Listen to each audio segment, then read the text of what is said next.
اس کے بعد جو انہوں نے مجھے تکلیفیں دینی شروع کی ہیں کہ وہ میرے شرمگاہ میں ایسے پورا بات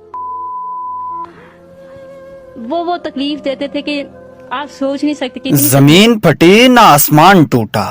اسلامی جمہوریہ پاکستان میں اسلام کے نام سے منسوب یونیورسٹی، جہاں پڑھنے والی لڑکیوں کی عزت تار تار کر دی گئی۔ ولیوں کے شہر بہاولپور میں موجود اسلامیہ یونیورسٹی، جس کا نام تو اسلامی ہے مگر اندر کام ایسے کہ کافر بھی شرما جائیں۔ جی ہاں ناظرین، چند نمبروں کا جھانسا دے کر طالبات کے کپڑے اتارتا سیکیورٹی چیف، جس کو رکھا تو اس غرض سے گیا تھا کہ یہ پاک باز بچیوں کی عزت کا رکھوالا بنے گا، انہیں باہر کے ہوس پرست درندوں سے بچائے گا، مگر یہ تو خود ان بچیوں کا بیوپار بن گیا۔ انہیں گاڑیوں میں بٹھا کر وزیروں مشیروں کے گھر بھجوانے لگا، نشہ کرا کر کنجریوں کا ناچ نچاتا اور پھر اسی حالت میں ان کی ویڈیو بنا کر انہیں بلیک میل بھی کرنے لگا۔ ناظرین، قصہ کچھ یوں ہے کہ بہاولپور میں ڈی پی او کا تبادلہ ہوا۔ نیا ڈی پی او آیا تو اس نے منشیات کے خلاف زبردست کریک ڈاؤن شروع کر دیا۔ بہاولپور کی مویشی منڈی سے کچھ منشیات فروش گرفتار ہوئے۔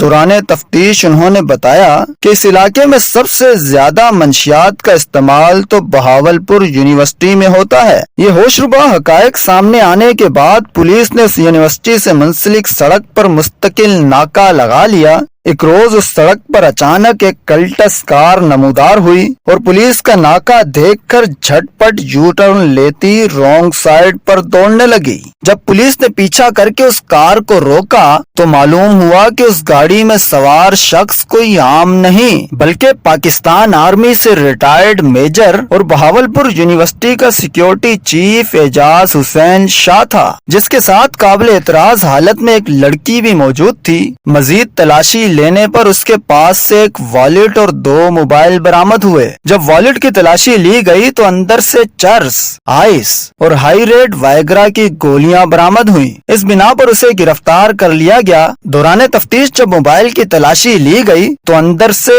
5000 سے زائد لڑکیوں کی ننگی ویڈیو، قابل اعتراض تصاویر اور گندی چیٹ برآمد ہوئی۔ جب میجر صاحب سے اس بارے سوال کیا گیا تو بڑی ڈھٹائی سے فرمانے لگے کہ اس کام میں صرف میں ہی ملوث تھوڑی ہوں، اور بھی بہت سے لوگ لڑکیوں کے ساتھ کھیلتے ہیں، اور اس میں ہمارا قصور بھی کیا ہے؟ طالبات خود ہی چند نمبروں کی خاطر ہماری گود میں آ بیٹھتی ہیں تو ہم کیا کریں؟ پھر ہم خود بھی ان کا فائدہ اٹھاتے ہیں اور ادھر ادھر دوسرے لوگوں کے پاس بھجوا کر لڑکیوں کو بھی کمائی کا ذریعہ فراہم کرتے ہیں۔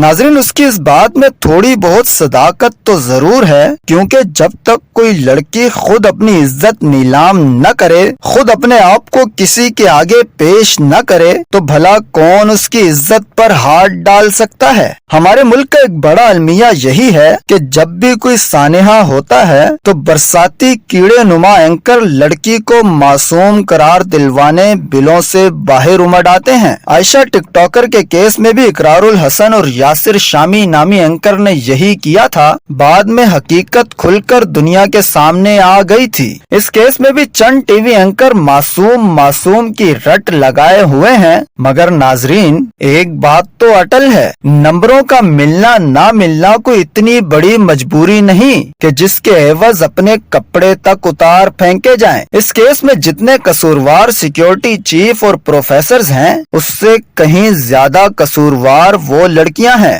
جتنی لعنت ان مرد حضرات پر برسے گی، اس سے کہیں زیادہ خدا کی لعنت ان لڑکیوں پر برسے گی، کیونکہ اگر وہ لڑکیاں اتنی ہی معصوم اور شریف ہوتی تو کسی کے باپ میں بھی جرت نہیں تھی کہ ان کا استحصال کر سکتا۔ یقیناً اس سارے معاملے میں ان لڑکیوں کی اپنی ایما بھی شامل تھی، ورنہ ایک بار کوئی لڑکی آواز تو بلند کرتی، بڑے سے بڑا میجر بھی جل کر راکھ ہو جاتا۔ اگر کہیں اور سنوائی نہیں تھی تو کم از کم یونیورسٹی کے اطراف رہنے والے شہریوں کو ہی بتا دیتی، پھر دیکھتی کہ چیف صاحب اور پروفیسرز کا کیا حال ہوتا، کیسے وہ ان کو بلیک میل کر سکتے۔ مگر اس سب کے لیے ان کے اپنے دل کا صاف ہونا ضروری تھا۔